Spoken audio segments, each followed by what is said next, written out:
Hello, bachcho. Let us take this question. Question say that let A and B be two distinct points on the parabola y square equals to 4x if the axis of the parabola touches a circle. Axis of the parabola touches a circle of radius r having AB as its diameter. Then the slope of the line joining A and B can be option A minus 1 by r, B 1 by r, C 2 by r and D minus 2 by r. Now key concept.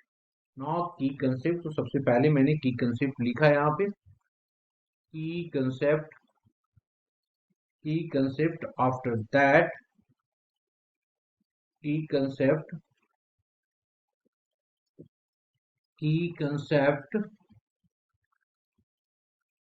that is equals to parametric coordinate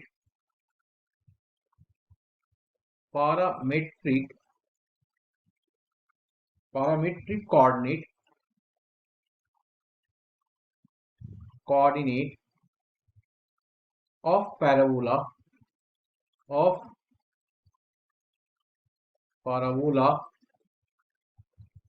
y square equals to 4ax r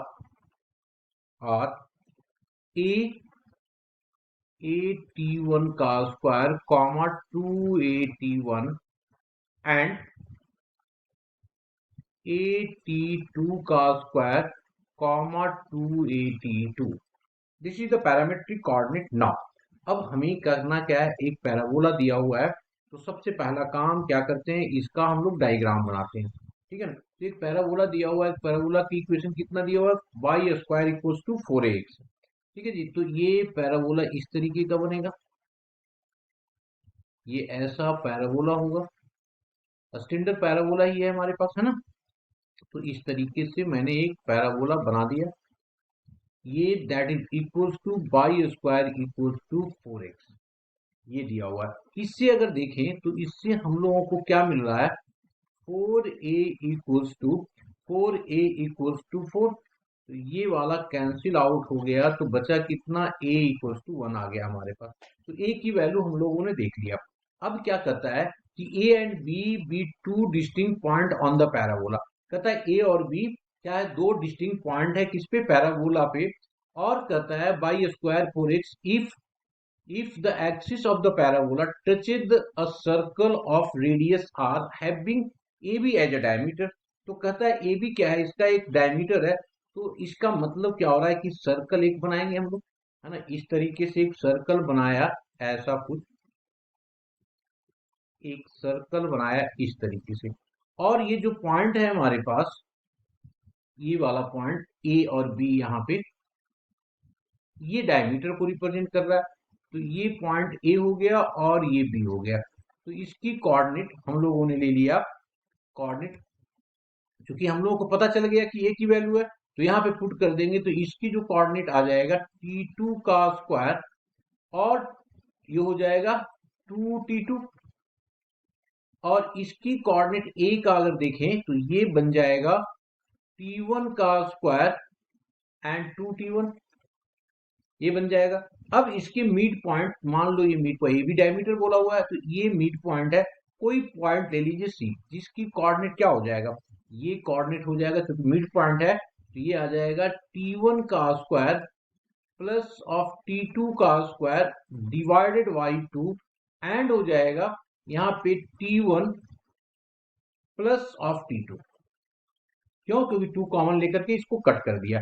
तो ये पता चल गया. अब यहां से मैंने क्या किया, ए परपेंडिकुलर डाल दिया यहाँ पे. तो कोई पॉइंट डी होगा यहाँ पे, जिसकी कोऑर्डिनेट कितना आ जाएगा, जिसकी कोऑर्डिनेट हो जाएगा t1 का स्क्वायर प्लस ऑफ t2 का स्क्वायर डिवाइडेड बाई 2 और कॉमा 0. क्यों, क्योंकि भाई ये परपेंडिकुलर डाला, parallel to the y axis है. ये हमारा एक्स एक्सिस है, ये ओरिजिन है, और ये हमारा वाई एक्सिस है. क्लियर, यहां तक तो कोई प्रॉब्लम नहीं है. अब हम लोगों को कोऑर्डिनेट निकाल दिया. ठीक है, तो जो हमने डिस्कस किया उसको सारे को लिख देते हैं यहाँ पे. तो हमने लिखा यहाँ पे कि let coordinate of coordinate of point A, क्या लिया है हम लोगों ने, t1 का square comma 2t1 and B, and B की कोऑर्डिनेट कितना है, t2 का स्क्वायर कॉमा 2t2। तो जिससे हम लोगों ने c की कोऑर्डिनेट निकाला है, जो कोऑर्डिनेट आ गया है कितना, t1 का स्क्वायर प्लस ऑफ t2 का square divided by 2 comma t1 plus of t2, ये आ गया जी। अब हमें रेडियस निकालना है, तो रेडियस तो निकाल ही सकते हैं ना, देखो यहाँ पे देयरफॉर आर क्या होगा, इसका रेडियस होगा, ये वाला क्या है रेडियस सब हो गया, तो आर इक्वल्स टू कितना हो गया, सी डी। अब सी डी निकालना है, तो देखो दोनों की कोऑर्डिनेट हम लोग है, सी का एक्स कोऑर्डिनेट दोनों है, तो ये हो गया 0 का स्क्वायर प्लस हो जाएगा t1 प्लस ऑफ t2 का माइनस ऑफ 0 का होल स्क्वायर।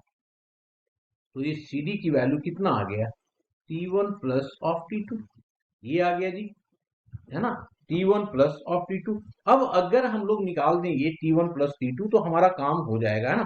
तो अब हम लोग कैसे निकालेंगे t1 plus t2, this is slope, है ना। तो सबसे पहला काम यहाँ पे कर लेते हैं हम लोग, स्लोप निकालते हैं ए बी का, ठीक है जी। तो therefore slope of A B, slope क्या होता है, बाई 2 माइनस बाई 1, यही तो होता है ना। तो ये हो जाएगा 2t2 minus of 2t1 whole divided by क्या हो जाएगा, t2 का स्क्वायर माइनस ऑफ t1 का square. This implies that 2 common ले लिया यहाँ पे, t2 माइनस ऑफ t1 और नीचे लग जाएगा ए स्क्वायर माइनस बी स्क्वायर का फॉर्मूला, तो ये आ जाएगा t2 minus of t1 into हो गया t2 प्लस ऑफ t1। यहाँ पे देखो ये कैंसिल आउट हो गया, बचा क्या हमारे पास, 2 upon t1 plus of t2, 2 upon t1 plus of कितना, t2, ओके। तो इसको लिख दिया t1 प्लस ऑफ t2। अब ये देखो t1 प्लस t2 क्या आया हुआ है, r आया हुआ है ना जी। तो ये हमारे पास कितना हो गया, दैट इज इक्वल्स टू क्या हो गया, r हो जाएगा। पर r क्या हो गया, देखो यहां से हम लोग मॉड में निकाला है ना, कि ये दिया हुआ है हमारे पास कितना, दैट इज अंडर रूट में ना, तो इसकी जो वैल्यू होगा हमारे पास मॉड में होगा, तो ये जो वैल्यू आ जाएगा 2 divided by plus minus of r। इसका मतलब जो स्लोप हो गया फाइनली वो आ गया, देयरफॉर, है ना, स्लोप जो आ गया plus minus of 2 by r। तो अब लिख देते हैं conclusion, this implies that slope of A B is equals to plus minus 2 by r।